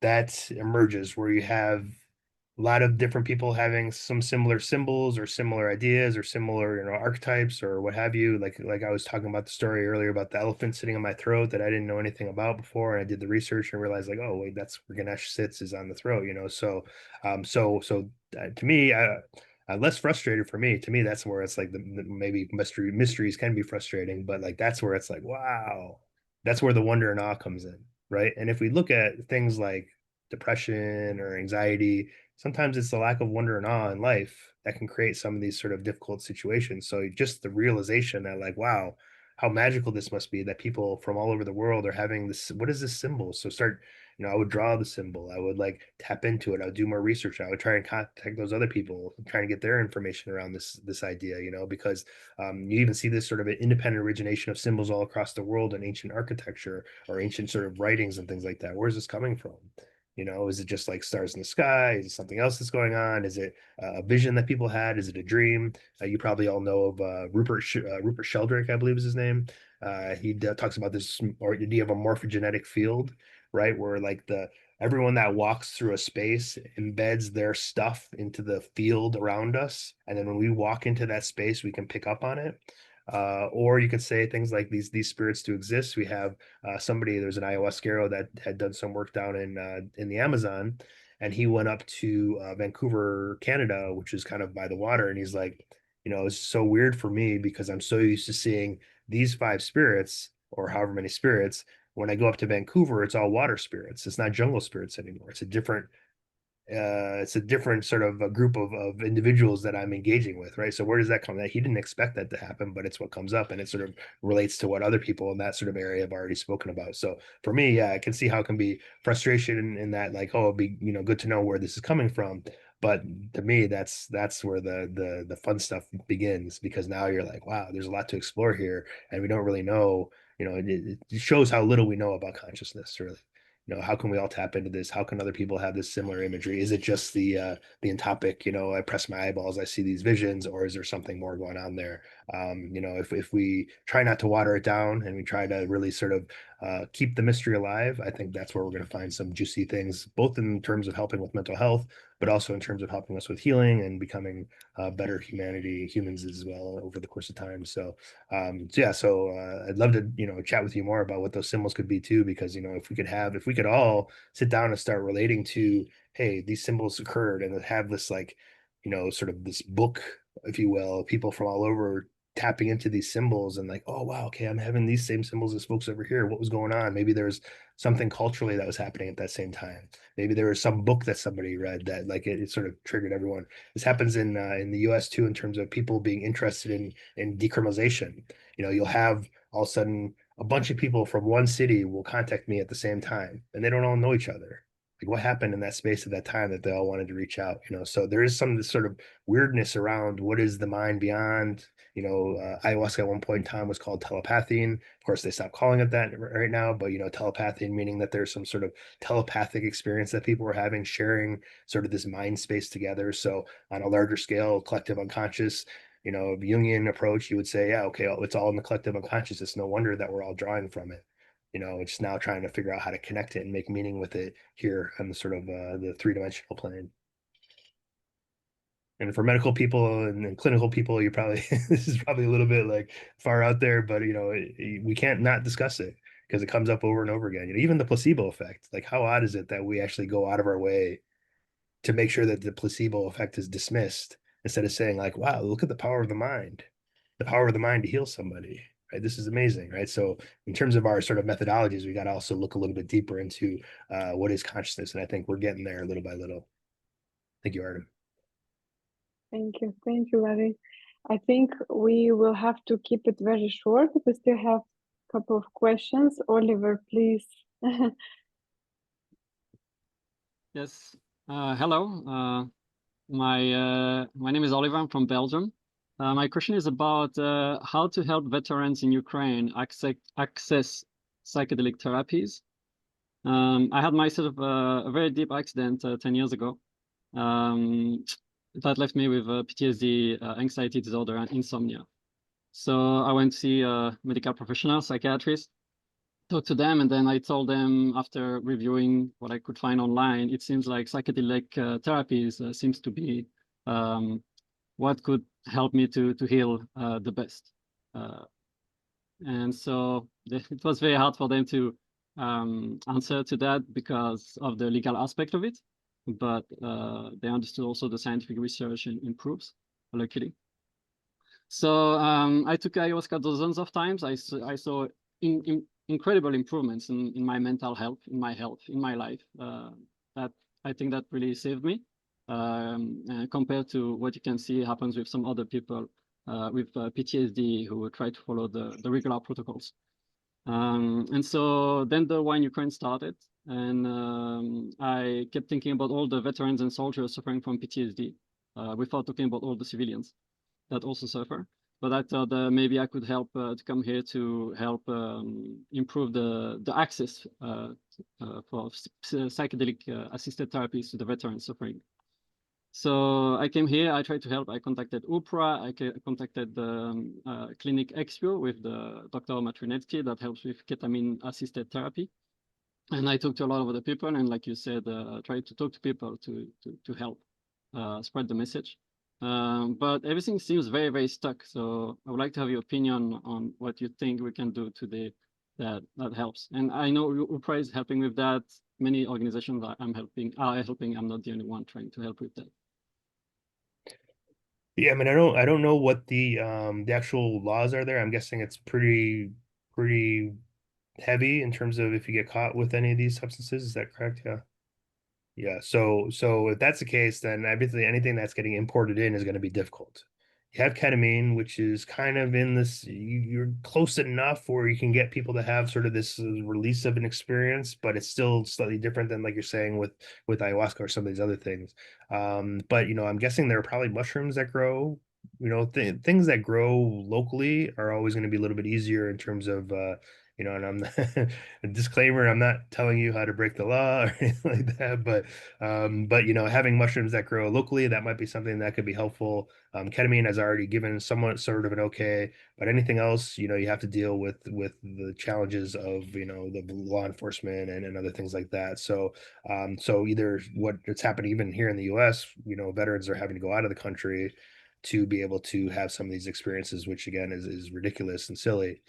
So I mean, that would be one thing, finding mushroom experiences that grow locally, finding things that like ketamine. There might also be, ayahuasca is DMT and MAY modulation, meaning that you're modulating DMT so it doesn't get broken down by the belly and metabolized. So you can have this sort of DMT, orally active DMT experience. There might be DMT and MAOI plants that grow already in the Ukraine. I don't know too much about the sort of local botany out there, but I know, for example, there are prairie grass and Syrian rue or a variety of other things that you can kind of put together to kind of have this experience. Of course, that's still the very beginning stages of understanding, but I think there's 4,000 plant combinations that can create something similar to ayahuasca. So there might be something locally there.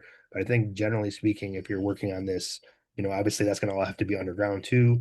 I often tell people here that are working with policy in the US, you can have policy happening, but that's still going to have a licensure issue for therapists, and there's still going to be an insurance issue for therapists. So I would say to therapists, go talk to your licensing board as well, because that's going to be really, you don't want to lose your license. It might be not criminalized, but then you have to worry about losing your license. You're back into the same situation again, where basically it's unattainable because you don't want to sort of risk your license there. So I would say in unison with maybe trying to get some policy change to at least open up for this conversation, also be talking to your licensing boards to make sure that they're okay with being able to engage with this experience. But in general, I mean, and everything's different. I know I went to Switzerland a while ago, and I went to a head shop and I got a Duftsäckle, which was a smell sack, which had cannabis in it. So they were selling it as, an incense bag. Or I went to, they had mushrooms, but the mushrooms were being sold as fertilizer, not as mushrooms, but people would eat them. And so like, there are all these ways that people are finding loopholes with the law that you can kind of engage in. But I think the biggest thing is because of your license issue, because of this sort of the professional atmosphere you're in, that makes it a little bit more challenging in terms of legality, and definitely in terms of helping people, makes it tricky. So I would say, start talking to local politicians, or, otherwise the risk is going to be there in terms of you as a facilitator to help people out. Hopefully that risk will reduce over time. But finding things that grow locally is going to at least help you get a little bit further down the road than having to import things that could get you in trouble. Yeah, like it's a very complicated topic and issue, and the legality is very complicated, and you can only give clues. And I think we all think that veterans deserve proper access and real access, not to go abroad, not to try to do stuff underground. Like that's what they keep talking about, and that's what everybody keeps talking about, because the sick people cannot get access to the medicine. In this case, they are veterans who deserve it. And we're all here trying to push the legalization of it, like the scientific and legal medical legalization. That's what we need. That's what they need. That's what sick people need. They don't need underground stuff. Yeah. And I mean, the challenge here, and I don't know if it's the same out there, for anything to come through here, it has to go through the FDA. I don't know if you have some sort of major board like that where you have to test your sort of substances. The challenges with the FDA here in the US, as you can imagine, everything's bounded by the double-blind placebo. Well, that's a challenge when it comes to this, MAPS. I know you guys are working with MAPS as well. out here from the US, but that was their big issue. One of the big issues that came up when they tried to get their FDA trials passed was that it broke all the studies broke the blinds. Everyone knew when they were having the experience. So then the expectancy issue comes into play, and it doesn't become as solid in terms of a double-blind placebo randomized controlled trial. So even that makes it tricky because you have this methodology or this design, this gold standard design, which doesn't work for psychedelics because everyone knows when you're having, the person knows that they're having the experience, the person that's facilitating knows that they're having the experience. So it makes it hard to get through these study things. So is there another way outside of your equivalent of the FDA to get things passed? I'm not so sure. Is there a way to, you have to start thinking outside of our sort of systems that are already in place, because as we've seen so far, they haven't been really successful in terms of passing anything that's going to be beneficial for folks. And yeah, I agree. You shouldn't have to go out of the country to do something. You shouldn't have to be underground to do these things. You should be able to do it in a safe environment. But who are the people that are giving that okay? And if no one's giving that okay and no one's really addressing it, then who are the people that are going to take the risk to actually help veterans out there? That's kind of all on your sort of plate to figure out and discuss and figure out how to make moves forward with that. Sorry, Larry, we have 5 minutes for questions from the chat and still questions from Vadim, okay? Let's keep it very short. The question is, it's often recommended to listen to music during psychedelic sessions. I have come to believe that the effects of sound stimulation or some kind of visual stimulation distract a person, causing them to focus on sensory sensations and lose sight of their goal.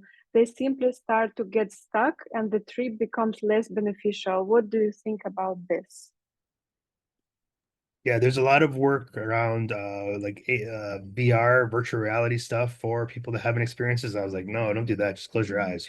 That's great. That's all the VR you need. That's all the visual stimulation you need. In terms of auditory stimulation, music can be so great. I mean, it can help you through sticking spots. It can help get you into sticky spots. There's even some playlists that people work with out here where it's like nature sounds and then sort of more sort of ritual sounds and then kind of chaotic music kind of churns things up for you, and then celebration music. And that process lets you kind of go through this flow that actually helps you get through stuff that's sticky, because you get in that chaotic music spot and you're just churning, and then you kind of release out of it through the celebration music, and all of a sudden you're feeling like you're able to release some of that. So I would say music is definitely worthwhile working into. I always have significantly profound experiences both in silence and in music, but music can be really amazing. Visual stimulation, I'm not a big fan of. I think close your eyes. When I have an experience, it's dark room, closed eyes, and maybe a little bit of music, and then that's about it for me. Thank you, Laris. Thank you. Okay, Vadim, last question for tonight. Vadim, please. Вдячний вам, Ларі, за ваш час та за те, як широ ви ділитеся своїм досвідом. Хочу задати таке запитання. Чи достатнім є ті природні можливості людини, щоб самотужки перепрацювати та використати цей незвичний досвід? Чи все ж таки ви вважаєте, що потрібна якась зовнішня допомога, супровід для того, щоб цей досвід був більш ефективним та безпечним? Запитую якраз як лікар-психіатр.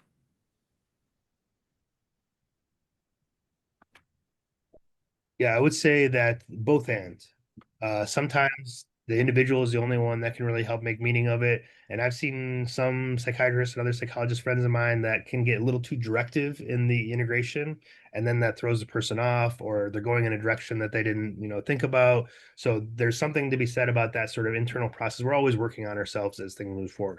But I agree, having some support to help that person make the meaning, but not make the meaning for them, to set up the conditions for them to sort of stumble through, making some mistakes and figuring stuff out and understanding things in a different way can be really, really helpful and really valuable. And especially, as I mentioned, for those big, deep experiences, if you've had some similar experiences or at least know some of the terrain, I think that feels a lot more comfortable for the individual as they're speaking to you.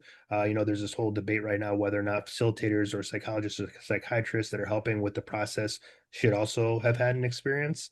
I think it's helpful, because you're able to make that connection. You're able to say, oh yeah, okay, you know, and you're able to think about it in a different way than if you didn't have any experience at all. So that would be one thing I would say. You know, anyone can hold a space for somebody and be compassionate for somebody on the very baseline. That's important, and I think that's good work.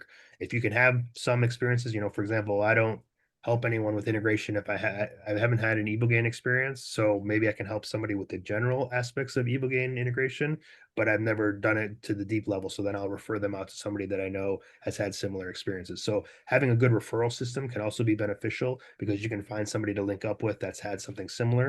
But you know, at the very base level, having some understanding of compassionate holding space and some understanding of how to help somebody work through their meaning, I think can be really beneficial in this situation, especially because you can get stuck sometimes and just need that little sort of poke here and there to be like, oh, that's right, I didn't think about that, or oh, hold some accountability on my homework assignments, or oh, da da da da, you know. So I think that's definitely worthwhile to be able to help somebody, and I think there's a lot of space for psychiatrists and psychologists, et cetera, to help with the integration process.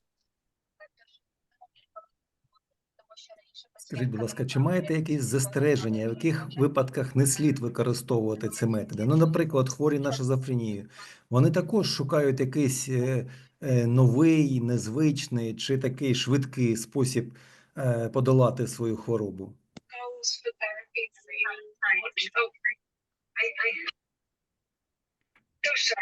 Yeah. Yeah, I would say, you know, there's kind of the standard is that people with bipolar and people with schizophrenia should be a little cautious around because they're already kind of in these different spaces.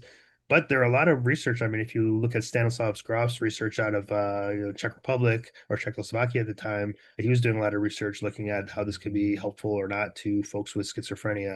It's a higher acuity issue though. So you got to really be prepared to be on it for, you know, 8 to 12 hours or whatever, and have, you know, a challenging sort of sitting experience. But the research has been done out there. I don't think it's conclusive one way or the other. I've talked to people personally that have issues with bipolar, and they said that the mushrooms have helped them a lot, but it's high risk. And so depending upon your licensing stuff and your insurance stuff and how much risk you're willing to take, you know, that's one thing to can consider. But I have heard, you know, from anecdotal experiences, people say that it has helped them. Schizophrenia, not so much. I haven't heard so much around that, but you know, again, there is some research out there that has showed people have been exploring that. So maybe check into some of that research and see what you think about it. Дякую. Дуже дякую, Ларі. Така цікава зустріч сьогодні у нас вийшла. Стільки питань піднялося, стільки питань ви розкрили нам сьогодні. Я думаю, що наша спільнота дуже вдячна за ваш час. Цілих 2 години ми вас бомбардували питаннями. І дуже дякуємо за те, що ви приділили нам екстра такий час. І спільноті дякую за вашу участь, за те, що ви такі активні і залучаєтеся так активно до наших лекцій. Ми зустрінемося цього місяця знову в кінці місяця теж з цікавим лектором. Будь ласка, слідкуйте за новинами. Ларі, від цього серця дякуємо за презентацію, за ваші відповіді, за вашу експертизу і сподіваємося до нових зустрічей. Всім бажаю гарного вечора, відпочивайте, і якщо будуть питання або коментарі, або пропозиції стосовно тем до нових лекцій, можете з нами зв'язуватися, ми обов'язково виходимо на контакт. Артем, якщо хочеш щось додати, якщо ні, то завершуємо. Я з вдячністю і інтересом до подальшої розмови і дискусії, тому що особисто мені та тема саме онтології, так і розпізнавання, інтерпретації образів, символів, співставлення їх, можливо, з різними психотерапевтичними модальностями, особливо цікава і, як на мене, важлива на хвилі цього розвитку використання психоделіків. Тому я з вдячністю і інтересом. Дякую.